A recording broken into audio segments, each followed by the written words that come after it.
Alright, more about talking about Doctor Who.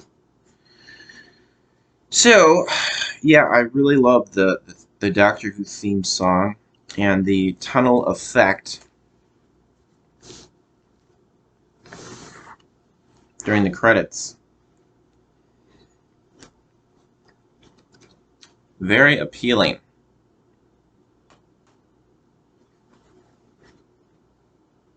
Well, I guess it's time to start talking about this. Genesis of the Daleks. Daleks. So now it's time where I'm going to do, I guess, like a summary, but I'm going to be spoiling things if you haven't seen it and you want to see it. So, going to be going to spoiler town here. So there'll probably be moments where I comment and give some opinions on what happens in the summary.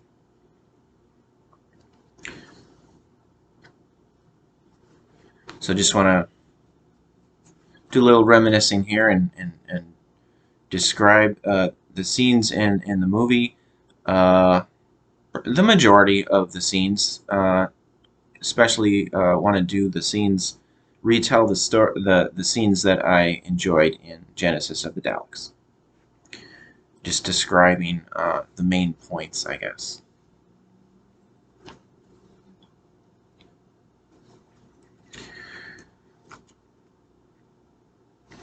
So Genesis of the Daleks starts with what appears to be a quarry. So there's a lot of rocks around. That's something that's very common with the classic Doctor Who series filming in quarries. They probably do that in the new Doctor Who also.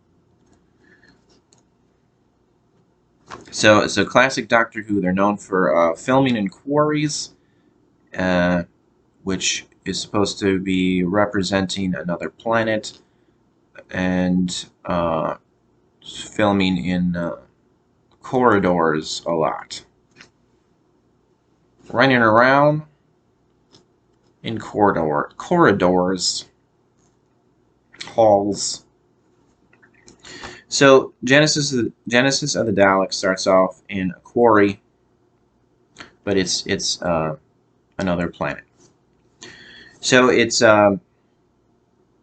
there's soldiers in gas masks, and there's coils of barbed wire around. There's gas in the air. It looks like it might be mist, but I guess it's gas because there's people wearing gas masks. So it's reminiscent of World War I.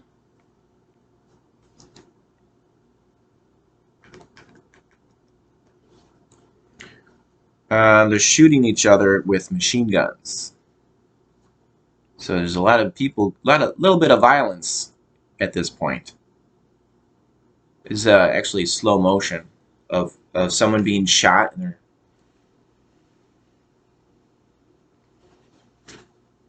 going like that, their arms flailing around.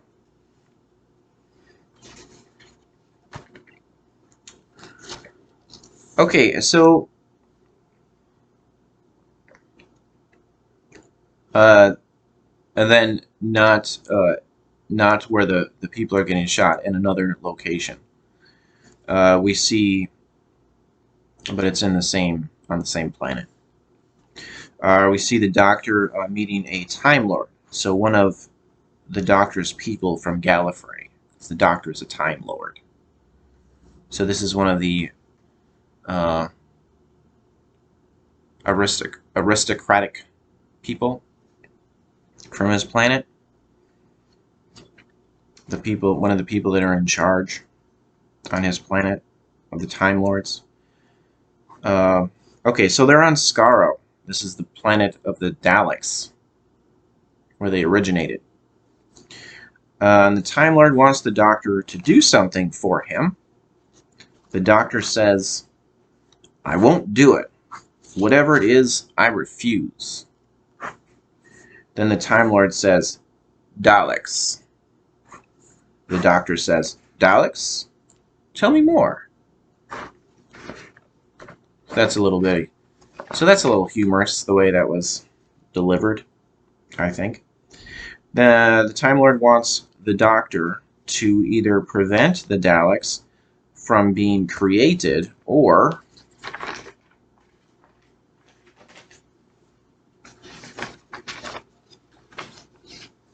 affect their genetic development so that they evolve into less aggressive creatures.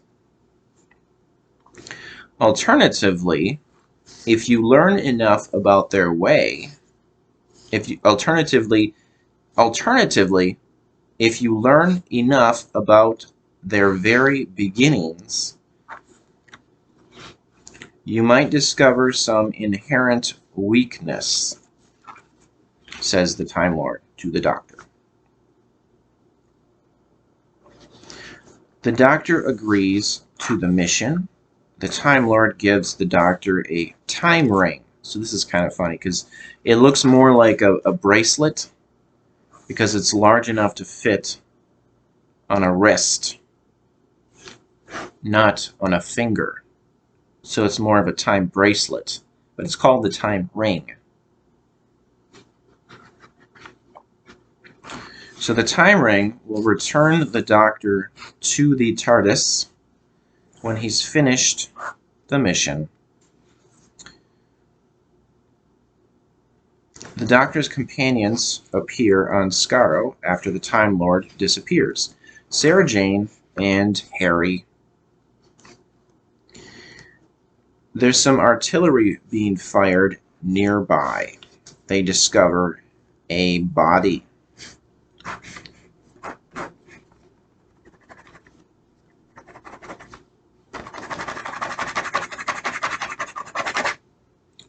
My pen just died.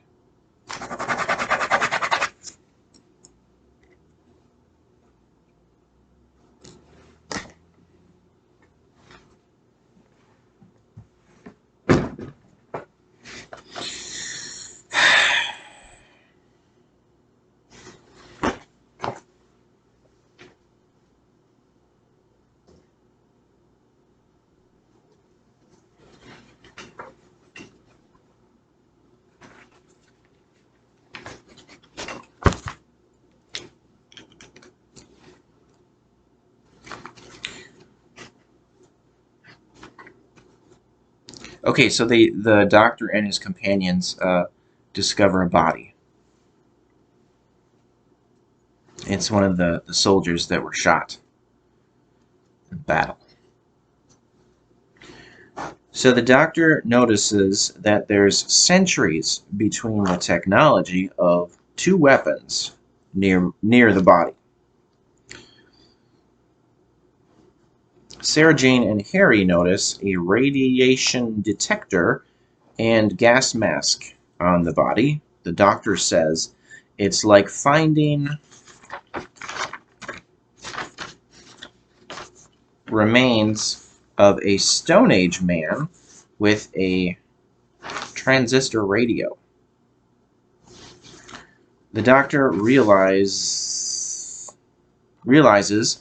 he puts his foot on a landmine and he freezes. Harry puts some rocks under the landmine to stabilize it. The Doctor slowly removes his foot from the landmine. And then they discover a protective dome around a city. They find more bodies of soldiers. The Doctor says even the dead have a part to play. Propped up to make the trenches appear fully manned. A gas shell goes off and they grab the gas masks from the dead soldiers. Some soldiers arrive, some live ones, and attack them. Some other soldiers dressed in black. So the ones dressed in black, yeah, they were military, I think. Yeah. So these are different soldiers. These are the opposition. They open a door from a service tunnel and shoot the other soldiers that attack the doctor and his companions.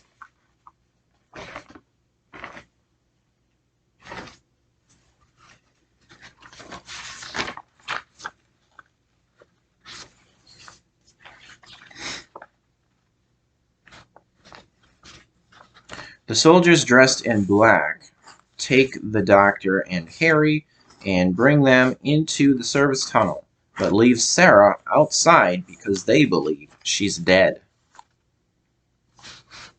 The doctor and Harry are taken to be interrogated. A young general tells the doctor to empty his pockets on the table. The doctor says it might take some time. So this is a funny thing about the doctor. Even when he was played by other actors besides Tom Baker, when he has a coat on, there's this idea that he has many things in his pockets. So Tom Baker, as the doctor here, is emptying a lot of things from his pockets onto the table.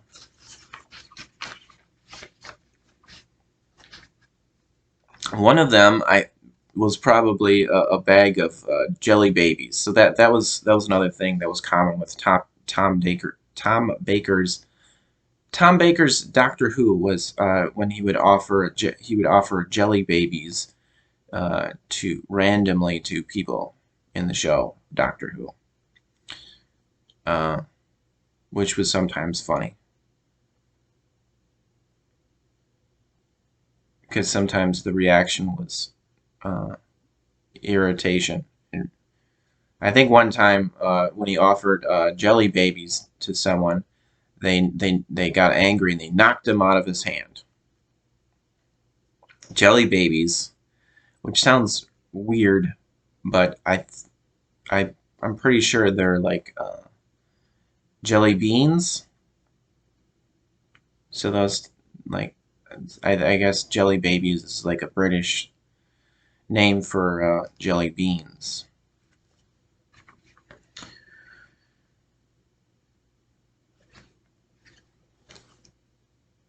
Jelly babies. Alright, then the general tells the doctor that they are going to wipe the thals from the face of Skaro. So the thals are the opposition on the planet. They're the other soldiers that they're fighting.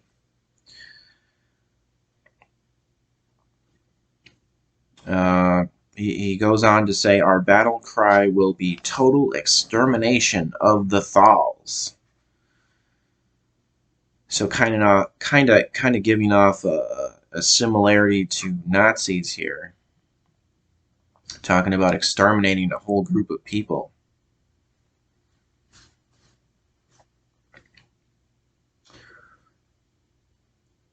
And then the doctor knocks the gun away from, because the young general had a gun on him.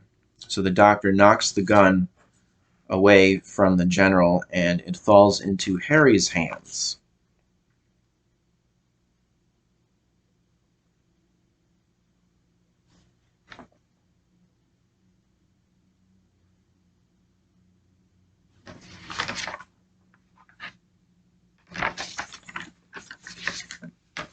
So that was a quick